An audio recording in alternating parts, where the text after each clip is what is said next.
प्रश्न दिया गया है कि k का मान ज्ञात कीजिए यदि रेखाएं x minus one upon minus three equal to Y minus two upon two के equal to Z minus three upon two तथा x minus one upon three के equal to Y minus five upon one equal to Z minus six upon minus five परस्पर लंबवत हैं। तो पहले हम यहाँ पर रेखाओं के समीकरण को देखते हैं। रेखाओं के समीकरण हैं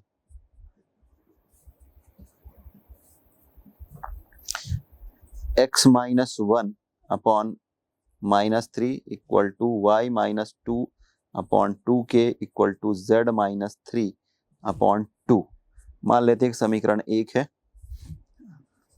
तथा x minus one upon three के equal to Y minus five upon one equal to Z minus six upon minus five समीकरण दो। तो यहाँ पर यदि हम तुलना करें तो ये a1 b1 c1 है। a1 equal to minus three, b1 equal to two k और c1 equal to two. a2 that is three k, b2 that is one और c2 that is minus five. दिया गया है कि रेखाएं परस्पर लंबवत हैं।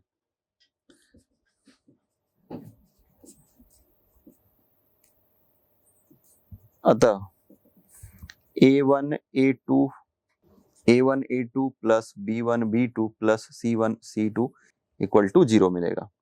तो a1 a2 minus nine k, one into two k that is b1 b2 और c1 c2 तो मिल जाएगा minus ten that is equal to 0।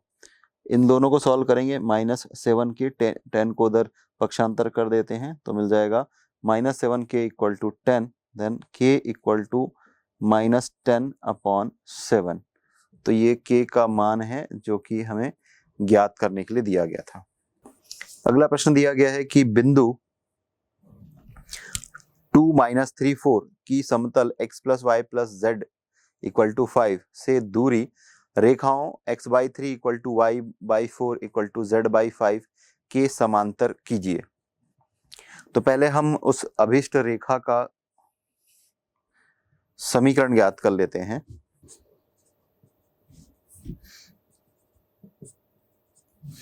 बिंदु 2 माइनस थ्री फोर से जाने वाली तथा रेखा x by three equal to Y by four equal to z by five के समांतर रेखा का समीकरण।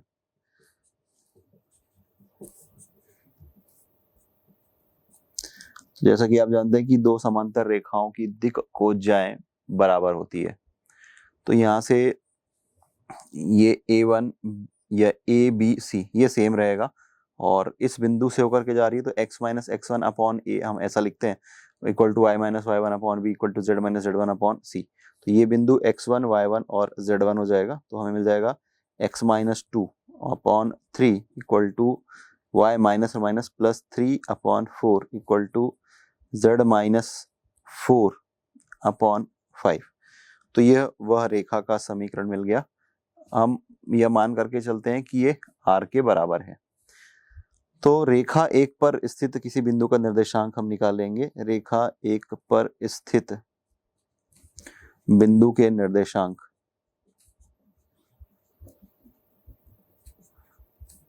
मान लेते हैं कि वह बिंदु P है।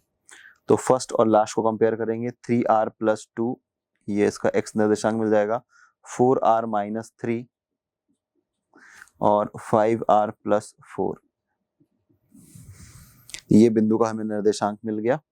और बिंदु P जो है, बिंदु P समतल x plus y plus z equal to 5 पर स्थित है।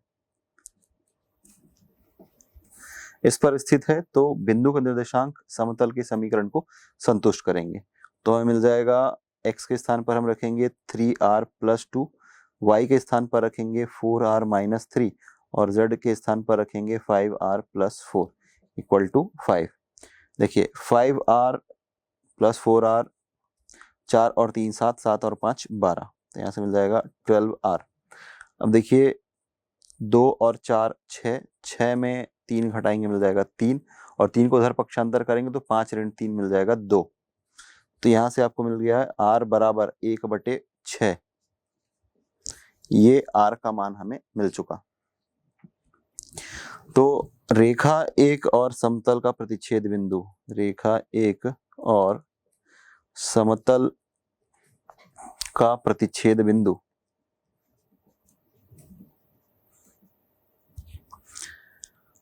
ये जो मान हमें मिला है इसको हम P के निर्देशांक में जो R के स्थान पर इसको रख देंगे और सॉल्व करेंगे।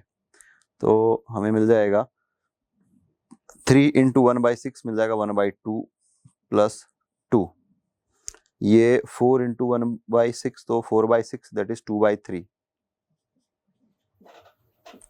और 5/6 प्लस 4, यह बिंदु हमें मिल गया। हमें अभिष्ट दूरी ज्ञात करनी है 2 ऋण 3 4 से इस बिंदु के बीच की दूरी। तो हम उसे लिखेंगे कि अतः अभिष्ट दूरी बराबर P से 2 ऋण 3 4 की दूरी, दो बिंदुओं की बीच की दूरी का सूत्र लगाएंगे और हम सरल करेंगे। सो ये हो जाएगा 1/2 प्लस 2 माइनस 2 का स्क्वायर प्लस 2/3 माइनस 3 माइनस और माइनस प्लस 3 का स्क्वायर प्लस 5/6 प्लस 4 माइनस 4 का स्क्वायर। सो अल्टीमेटली जब इसे सॉल्व करेंगे तो ये प्लस 2 माइनस 2 कैंसिल, माइनस 1/2 का स्क्वायर 1/4, और ये 2/3 का स्क्वायर 4/9, और 5/6 का स्क्वायर 25/36। अगर अल्टीमेटली इसका 4 9 और 36, इसका लघुत्तम समापवर्त आएगा 36, यह आएगा 9 और यह आएगा 16 और यह आएगा 25, 9 और 16 25, 25 और 25 50, 50/36, तो और 36 का वर्गमूल 6, और इसको आप लिख सकते हैं 25 × 2, तो ये 5 वर्गमूल 2। तो ये अभिष्ट दूरी जो है यह है 5 वर्गमूल 2/6 इकाई।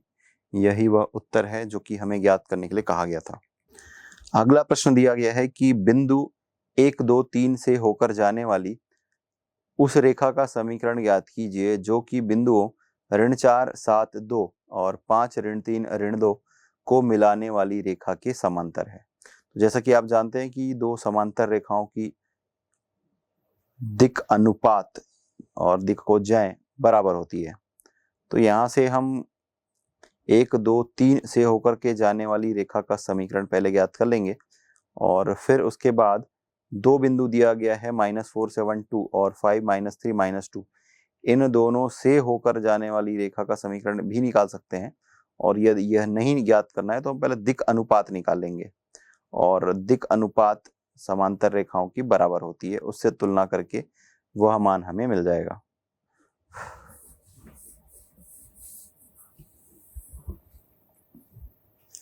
तो हम लिखेंगे कि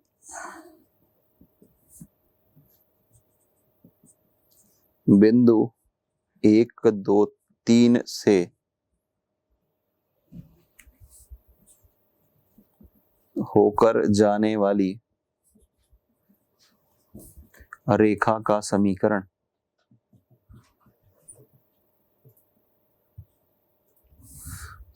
x - 1 upon a equal to y -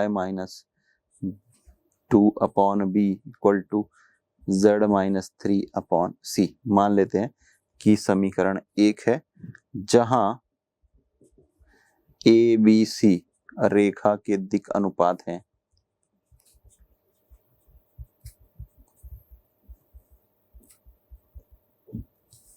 अब बिंदुओं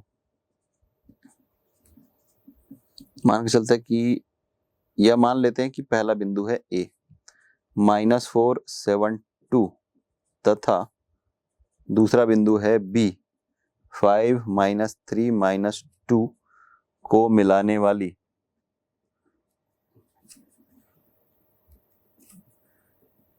रेखा के दिक अनुपात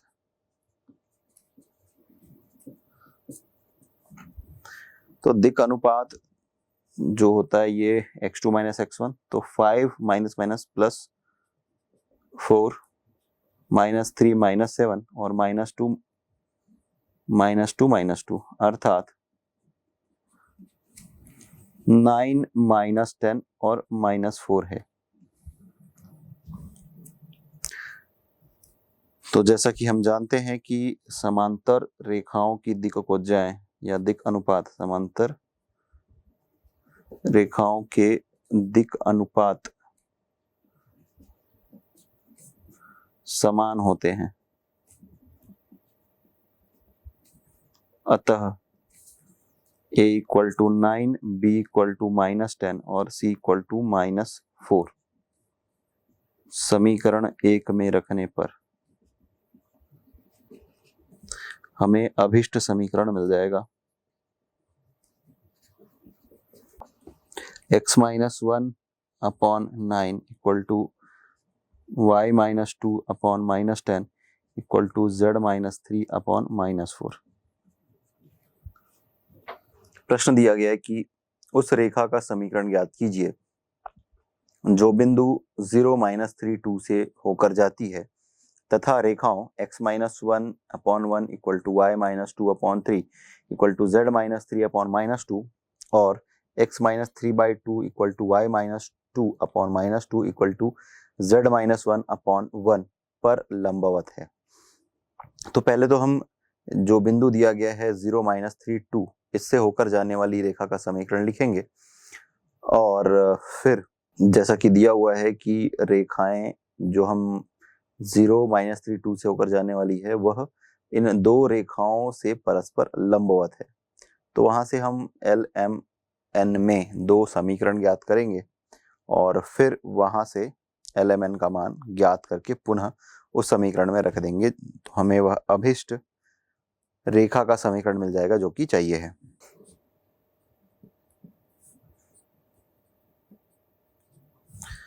बिंदु 0 माइनस 3 2 से होकर जाने वाली रेखा का समीकरण x minus 0 upon L equal to y minus minus plus 3 upon m equal to z minus 2 upon n मान लेते हैं कि समीकरण 1 है। तो यदि रेखा एक दी गई रेखाओं पर लंबवत है, दी गई रेखाओं अर्थात x minus 1 upon 1 equal to y minus 2 upon 3 equal to z minus 3 upon minus 2 तथा x minus 3 upon 2 equal to y minus 2 upon minus 2 equal to z minus 1 upon 1 पर लंबवत है,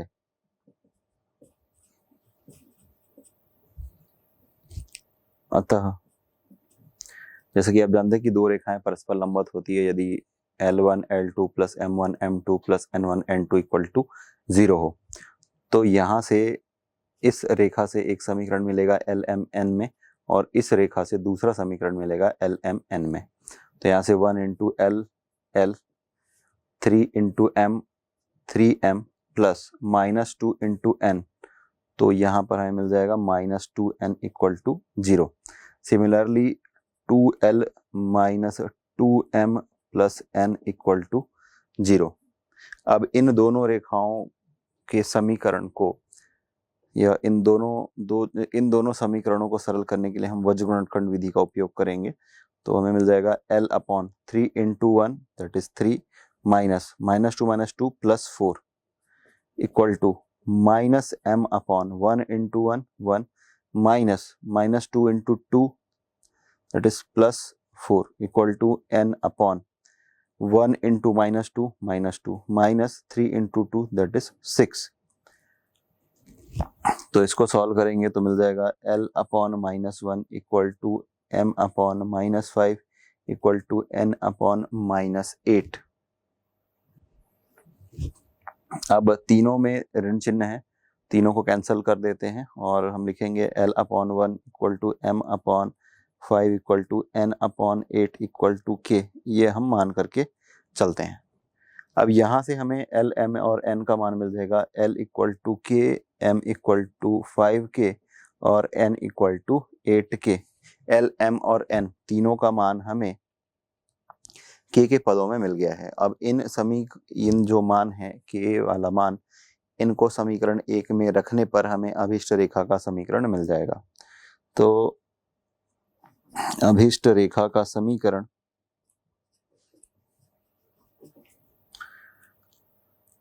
L, m, n का मान समीकरण 1 में रखने पर हमें मिल जाएगा x minus 0 upon k equal to y plus 3 upon 5k equal to z minus 2 upon 8k। तो अल्टीमेटली जब सॉल्व करेंगे तो मिल जाएगा x upon 1 equal to y plus 3 upon 5 equal to z minus 2 upon 8।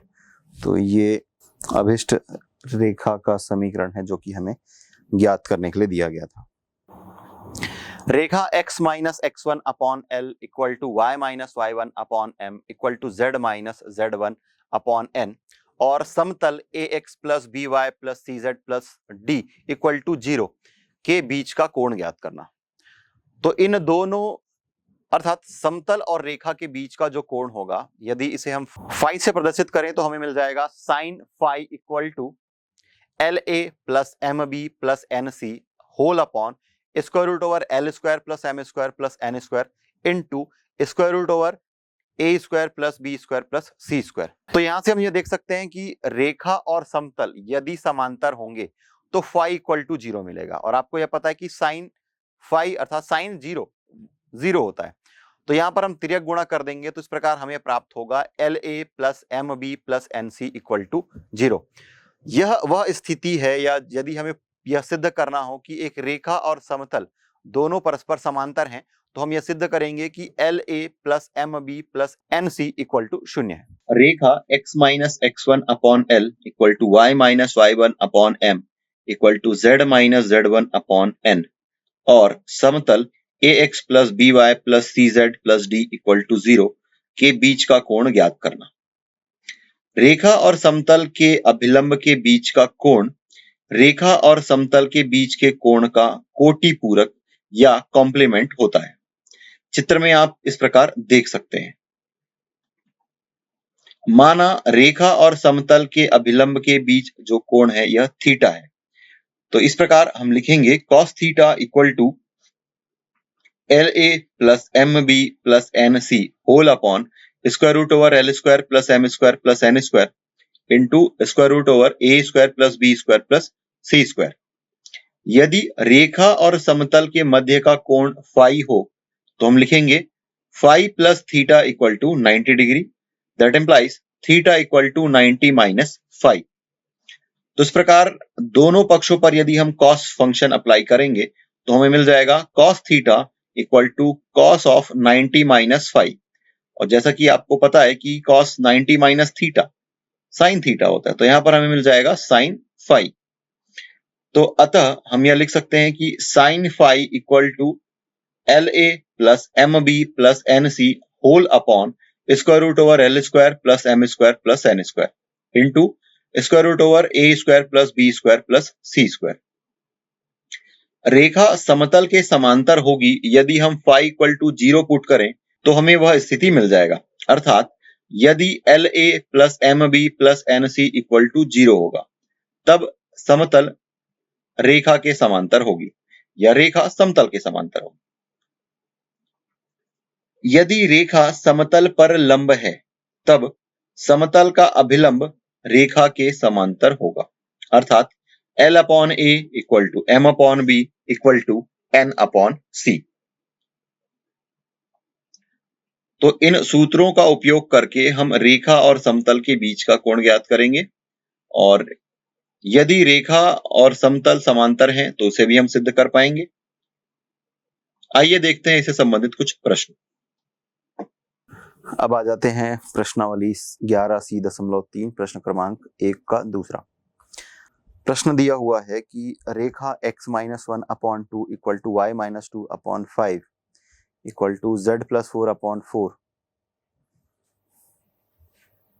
और समतल 2x-3y + 6z-8 इक्वल टू 0 के बीच का कोण ज्ञात कीजिए। तो रेखा का जो समीकरण दिया गया है वहां से हम उसका दिक् अनुपात ले लेते हैं और फिर समतल पर अगर हम अभिलंब खींचे तो उसके जो दिक् अनुपात होंगे वो हम यहाँ से ज्ञात कर सकते हैं। तो इसके बाद में फिर रेखा और समतल के बीच का कोण हम ज्ञात कर सकते हैं सूत्र का उपयोग करके। तो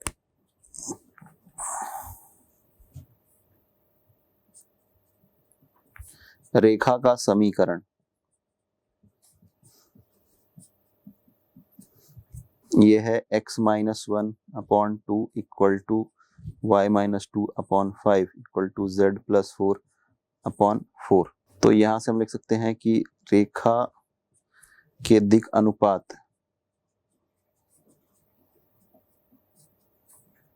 254 है। अब दिया है समतल का समीकरण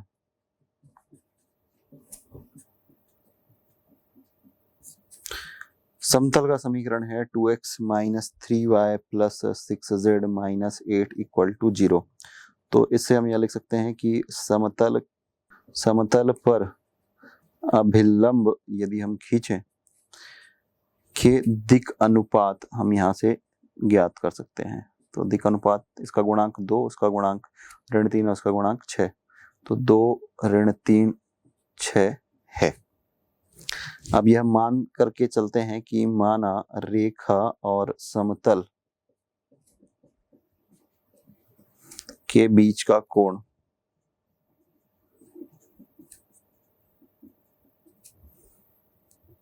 थीटा है।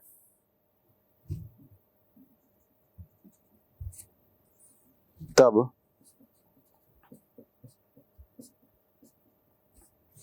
समतल पर अभिलंब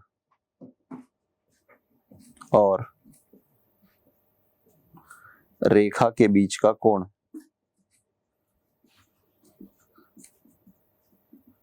90 - थीटा होगा। तो इसलिए हम सूत्र का उपयोग करेंगे cos theta equal to a1a2 + b1b2 + c1c2 upon square root over a² + b² a1² + b1² + c1² into square root over a2² + b2² + c2² इसका उपयोग करेंगे। तो यहाँ से 2 और 2 का गुणा हो गया 4, -3 और 5 का गुणा -15, 6 और 4 का गुणा 24 अपॉन स्क्वायर रूट ओवर 2 का वर्ग 4, 5 का वर्ग 25 और 4 का वर्ग 16। इसी तरीके से 2 का वर्ग 4, 3 का वर्ग 9 और 6 का वर्ग 36। तो यहाँ से आपको मिल जाएगा 28 ऋण 15 बटे 16 और 4 20, 20 और 20 40 5 45 और यहाँ से देखिए 36 और 4 40 और 9 49। तो इसको जब सॉल्व करेंगे तो अंश में मिल जाएगा 13 और ये 7 और वर्गमूल 45 को हम और सरल नहीं कर सकते। 15 और 3 इस तरीके से 45 को लिखा जा सकता है 15 तिया 45 और 15 को फिर से लिखा जा सकता है 5 × 3। तो यदि इसका हम वर्गमूल निकालेंगे तो यहाँ से निकल करके आएगा 3 वर्गमूल 5। तो ये मान हम यहाँ पर रख देते हैं और हमें मिल जाएगा 13 बटे 7 7 × 3 वर्गमूल 5। तो 7 तिया 21, तो यहाँ से 13 बटे 21 वर्गमूल 5। ये cos 90 - थीटा, ये आपको मिल जाएगा sin थीटा। तो यहाँ से हम लिख सकते हैं theta equal to sine inverse 13 बटे 21 वर्गमूल 5 और यही वह उत्तर है जो कि हमें ज्ञात करने के लिए दिया गया था। प्रश्न दिया गया है कि उस समतल का समीकरण ज्ञात कीजिए जो बिंदुओं 2 - 1 0 और 3 - 4 5 से होकर जाता है तथा रेखा 2x = 3y = 4z के समांतर है। तो पहली बात ये कि हम बिंदु 2 -1 0 से होकर जाने वाली समतल का समीकरण लिखते हैं और फिर आगे बढ़ेंगे।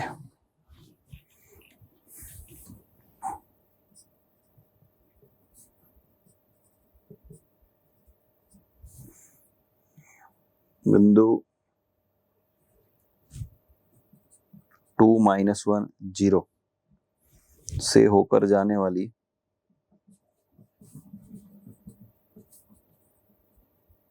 समतल का समीकरण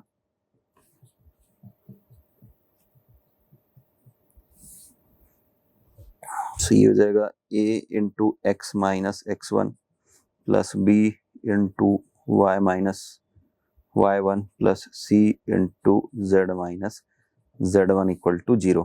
मान लेते हैं कि समीकरण 1 है। तो यह समतल जो है, यह समतल एक बिंदु, दूसरा बिंदु जो है उससे भी जाता है। तो यह है 3 - 4 5 से भी होकर जाता है। अतः बिंदु के निर्देशांक इस समतल के समीकरण को संतुष्ट करेंगे।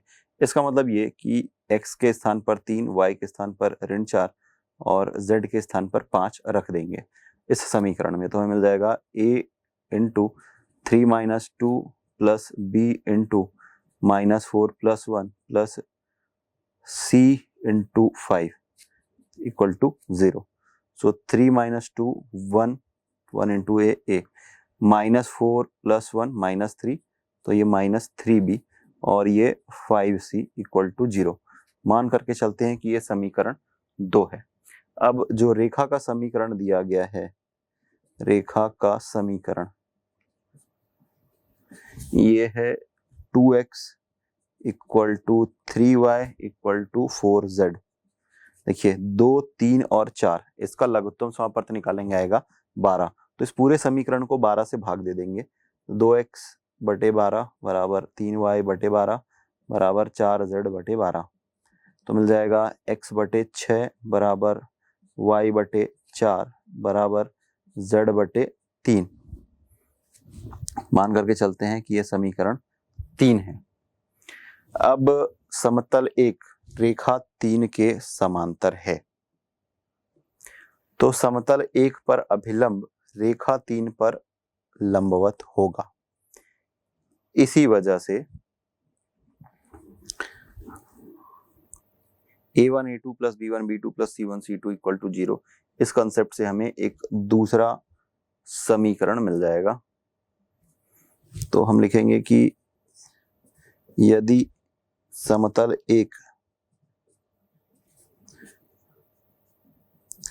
रेखा 3 के समांतर है तो समतल एक पर अभिलंब रेखा 3 के लंबवत होगा।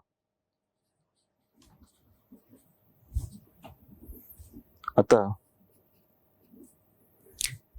a1 6 into a plus 4 into b plus 3 into c equal to 0। मान करके चलते हैं कि समीकरण 4 है। अब समीकरण 2 और 4 से, समीकरण 2 व 4, समीकरण 2 4 को एक साथ लिख लेते हैं ताकि त्रिकोण करना या वज्रगुणनखंड विधि से सरल करना थोड़ा आसान हो। a - 3b plus 5c equal to 0 और यह है 6a plus 4b plus 3c equal to 0।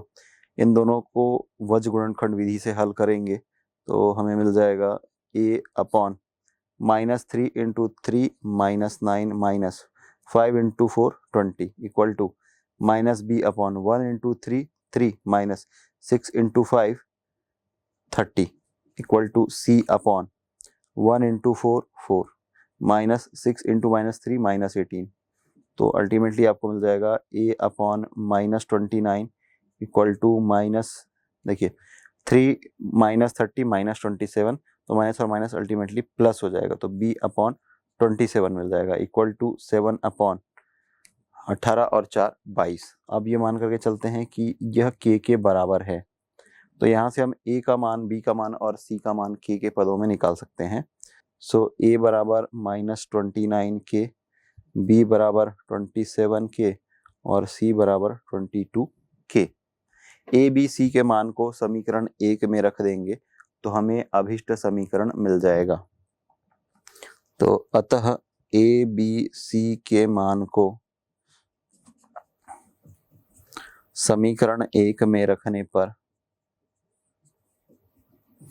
अभीष्ट समतल का समीकरण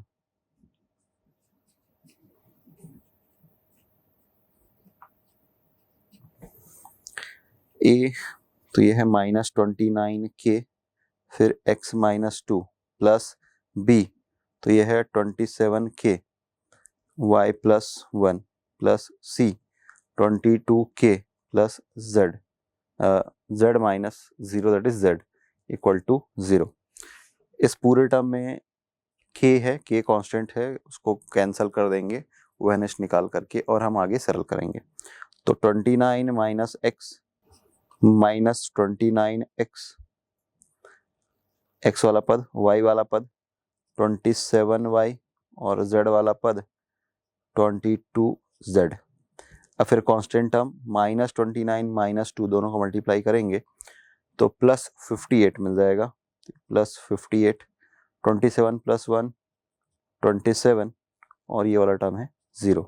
अल्टीमेटली हमें जो समीकरण मिल रहा है ये, इसमें हम माइनस का गुणा कर देते हैं तो मिल जाएगा 29x - 27y - 22z और इन दोनों को ऐड करेंगे तो मिल जाएगा -85 और पक्षांतर करेंगे तो मिल जाएगा +85। तो ये वह अभिष्ट समीकरण है जो कि हमें ज्ञात करने के लिए दिया गया था, जो हमें प्राप्त हुआ है 29x - 27y - 22z = 85। अगला प्रश्न दिया गया है कि बिंदुओं 2, 2, 1 और 1, -2, 3 से होकर जाने वाले तथा रेखा x - 1/1 = y + 2/3 = z - 3/4 के समांतर समतल का समीकरण ज्ञात कीजिए। जिस प्रकार हमने पूर्व प्रश्न में सरल किया था, कंसेप्ट लगभग वही है और फिर आगे हमें प्रोसेस करना है। तो पहले 2, 2, 1 और 1, -2, 3 से होकर जाने वाले समतल का समीकरण हम ज्ञात कर सकते हैं।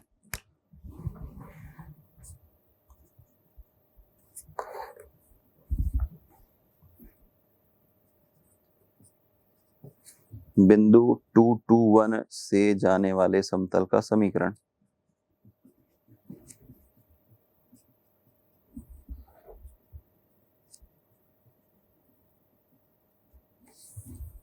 ये आपको मिल जाएगा a × x - 2 plus b × y - 2 plus c × z - 1 = 0, माना कि ये समीकरण 1 है। अब यह समतल जो है, यह समतल एक बिंदु, दूसरा जो बिंदु दिया गया है 1, -2, 3 से भी होकर जाता है। अतः बिंदु के निर्देशांक समतल के समीकरण को संतुष्ट करेंगे। x के स्थान पर 1, y के स्थान पर -2 और z के स्थान पर हम 3 रखेंगे। मिल जाएगा a × 1 - 2 plus b × -2 - 2 plus c × 3 - 1 = 0। तो 2 - 1 ये मिल जाएगा -a -4b प्लस 2c = 0। मान करके चलते हैं कि ये समीकरण 2 है। इसमें काम करते हैं कि इसमें माइनस चिन्ह का गुणा कर देते हैं तो मिल जाएगा a + 4b - 2c = 0 और इसे हम समीकरण 2 का नाम देते हैं। अब जो समतल एक है दी गई रेखा के समांतर है,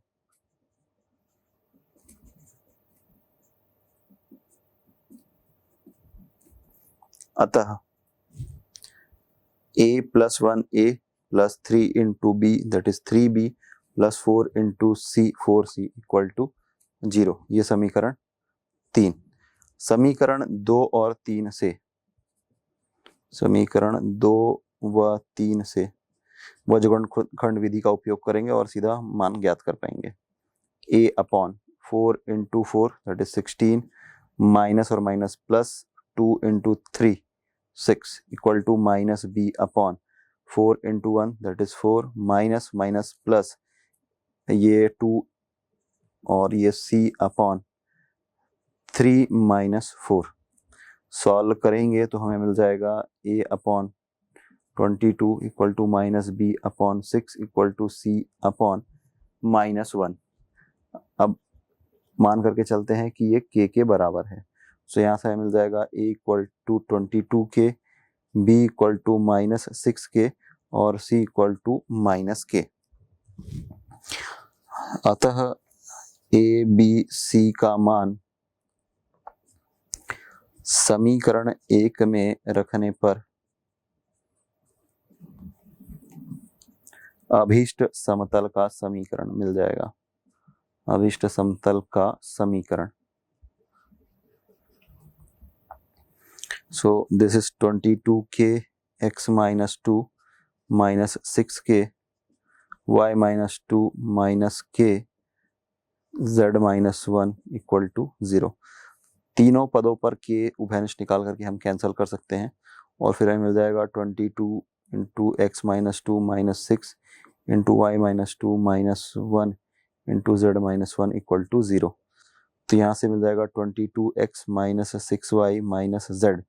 अब 22 और 4 का मल्टीप्लाई करेंगे तो मिल जाएगा माइनस 44 माइनस और माइनस प्लस 12 और plus 1 equal to 0। So this is 22x minus 6y minus z और सॉल्व करके उधर ले जाएंगे तो आपको मिल जाएगा 31। तो यही वह अभीष्ट समतल का समीकरण है जो कि हमें ज्ञात करने के लिए दिया गया था। बिंदु 100 से जाने वाली उस रेखा का समीकरण ज्ञात कीजिए जो कि XZ समतल पर लंब है। तो पहली बात यह कि हम 100 से होकर जाने वाली किसी रेखा का समीकरण लिख लेते हैं और जैसा कि आप जानते हैं कि XZ समतल पर हमें y इक्वल टू 0 मिलेगा। तो इस कंसेप्ट का उपयोग करके हम दिक् अनुपात के बीचों में रिलेशन एस्टेब्लिश करेंगे और अभीष्ट उत्तर ज्ञात कर पाएंगे।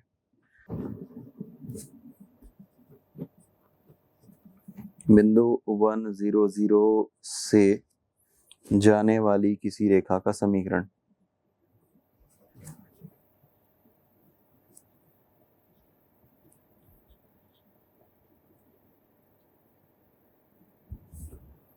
x minus 1 upon l equal to Y minus 0 upon m equal to Z minus 0 upon n. मान लेते हैं कि समीकरण 1 है, जहां एल एम एन रेखा की दिक्कोज्याएं हैं। दिक्कोज्याएं हैं। अब जैसा कि आप जानते हैं कि XZ समतल में y इक्वल टू 0 मिलता है, अर्थात दिया गया है कि रेखा एक समतल पर लंब है। तो हम जानते हैं कि रेखा एक और समतल दोनों, रेखा एक और समतल पर अभिलंब जिसके दिक् अनुपात है 0 1 0। तो समतल का दिक् अनुपात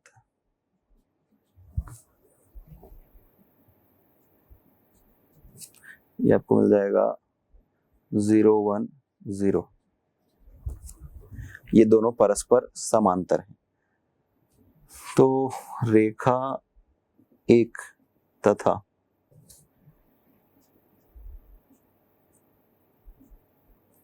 समतल के लंबवत दिक् अनुपात से L upon 0 equal to M upon 1 equal to N upon 0। अब ये मान करके चलते हैं कि ये K के बराबर है।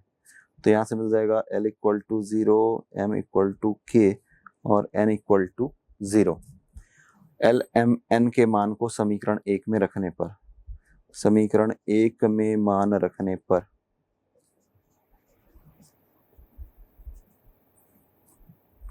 तो मिल जाएगा L X minus 1 upon 0 equal to Y upon के equal to Z upon 0. That implies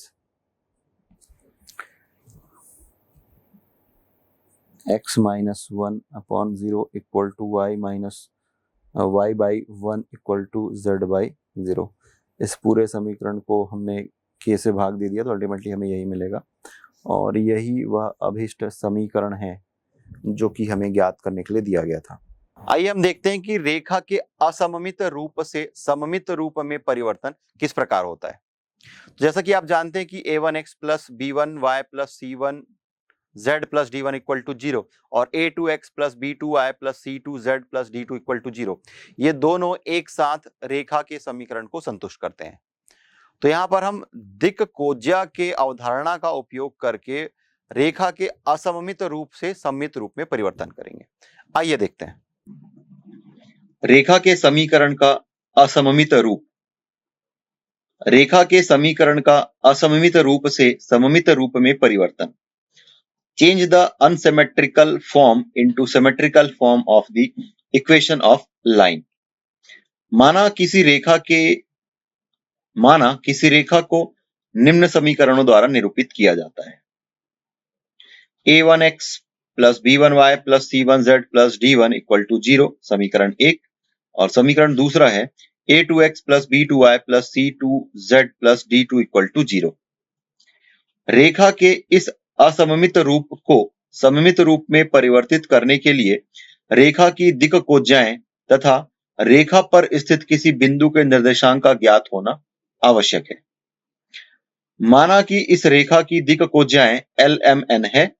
चूंकि यह रेखा समीकरण 1 व 2 से निरूपित समतलों पर स्थित है तो हम x, y और z के स्थान पर LMN रख देंगे और हमें 2 समीकरण प्राप्त होंगे और फिर इन समीकरणों को हम सरल करेंगे. तो समीकरण हमें मिल रहा है a1l plus b1m plus c1n equal to 0, a2l plus b2m plus c2n equal to 0. इन समीकरणों को हल करेंगे हम वज्रगुणनखंड विधि का उपयोग करके तो हमें मिल जाएगा l upon b1c2 minus b2c1 equal to m upon c1a2 minus c2a1 equal to n upon a1b2 minus a2b1.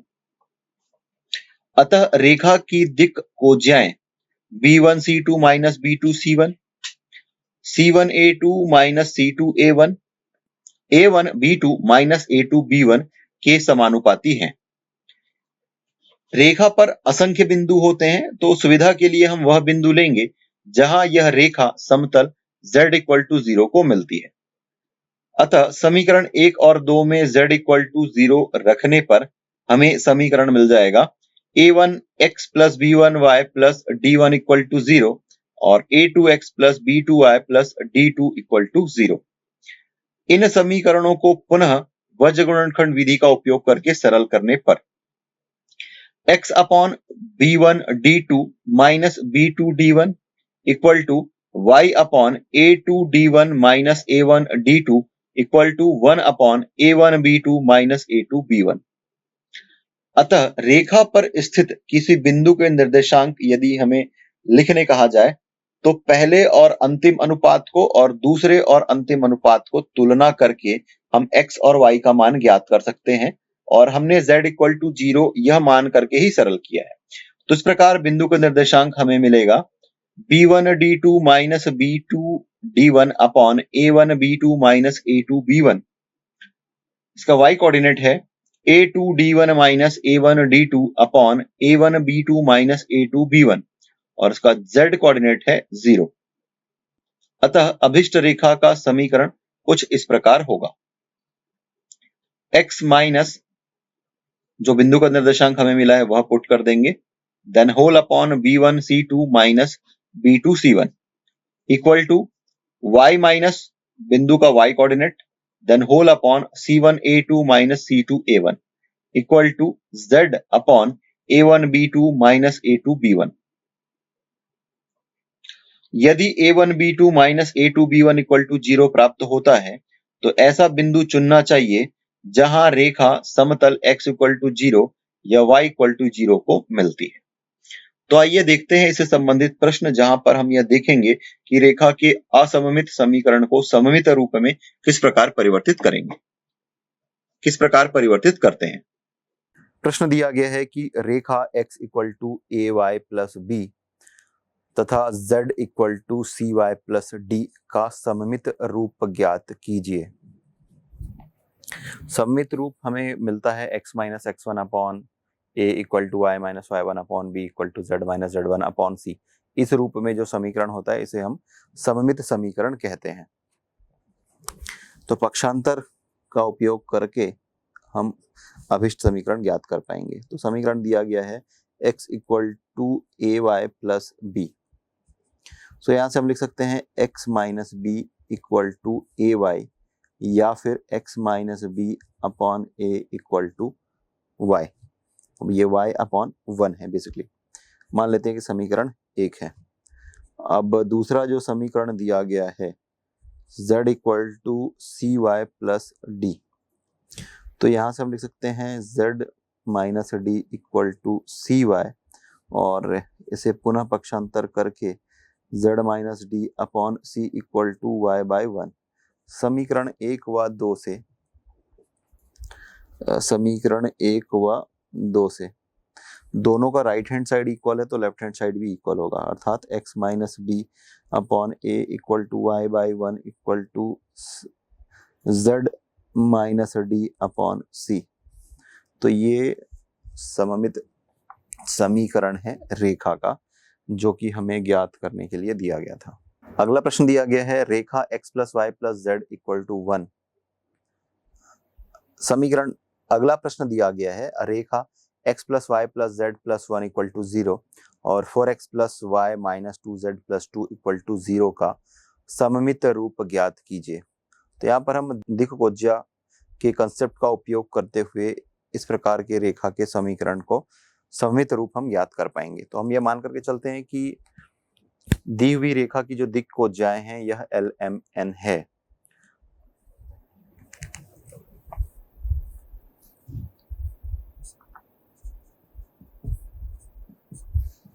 माना कि दी हुई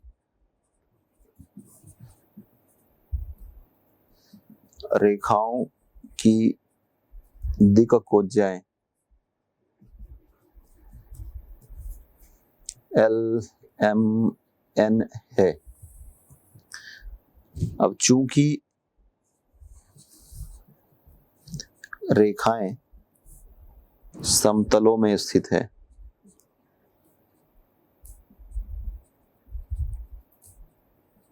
अतः L plus M plus N equal to 0, x plus y plus z plus 1 equal to 0, वहां से हमें ये form मिलेगा। और जो दूसरा समीकरण है 4x plus y minus 2z plus 2 equal to 0, तो जो दूसरा समीकरण है 4x plus y minus 2z plus 2 equal to 0, यहां से हमें दूसरा समीकरण मिल जाएगा ये 4l plus m minus 2n equal to 0। इन दोनों समीकरणों को हम वज्रगुणनखंड विधि से सरल करेंगे। l upon 1 into minus 2 that is minus 2 minus l 1 into 1 that is 1 equal to minus m upon 1 into minus 2 that is minus 2 minus 4 into 1 that is 4 equal to n upon 1 into 1 that is 1 minus 4 into 1 that is 4। तो यहाँ से हमें समीकरण मिल जाएगा l upon minus 3 equal to m upon minus minus plus 6 हो जाएगा यहाँ पे, और ये n अपॉन माइनस 3। अब यदि इसमें माइनस साइन का मल्टीप्लाई करना चाहें तो मिल जाएगा l upon 3 equal to m upon minus 6 equal to n upon 3, या फिर पूरे समीकरण को डिनोमिनेटर में जो है इसको हम 3 से भाग दे सकते हैं, तो मिल जाएगा l upon 1 equal to m upon minus 2 equal to n upon 1। तो ये हमें एक रिलेशन मिल चुका है। अब दी हुई रेखा जो है उसका दिक् अनुपात 1-2 है। दी हुई रेखा के दिक् अनुपात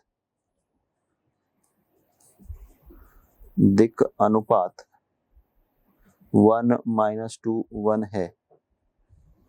अब हम ये मान करके चलते हैं कि माना रेखा समतल z=0 को प्रतिच्छेद करती है।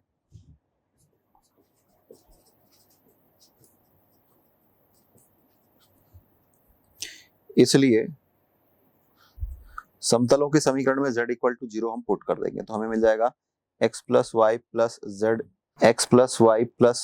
1 = 0 और 4x + y + 2 = 0। मान करके चलते हैं कि समीकरण 1 है और ये समीकरण 2 है। समीकरण 1 और 2 को वज्रगुणनखंड विधि से हल करेंगे तो मिल जाएगा x/2 × 1 that is 2 - 1 × 1 1 = -y/1 × 2 that is 2 - 1 × 4 that is 4 equal to यहाँ पर z तो नहीं है, यहाँ पर 1 लिखेंगे 1/1 × 1 that is 1 - 4 1 × 4 that is 4। तो यहाँ से आपको मिल जाएगा x/1 equal to y/2 equal to 1/-3। तो यहाँ से हम सॉल्व करके x इक्वल टू 1-1/3 और y इक्वल टू -2/3 यह मान निकाल सकते हैं। तो यह रेखा पर दी हुई किसी बिंदु के निर्देशांक यहाँ से मिल जाएगा रेखा पर स्थित बिंदु के निर्देशांक xy0, तो ये -1/3 -2/3 और 0 है। तो रेखा का सममित रूप यदि हमें निकालना है तो रेखा का सममित रूप x - x1, तो ये x - 1/3 अपॉन जो हमें 1 - 2 1 - यहाँ से हम उस अनुपात को लिखेंगे y - 2/3 upon -2 equal to z - 0/1 है और यही वह मान है जो कि हमें ज्ञात करने के लिए कहा गया था।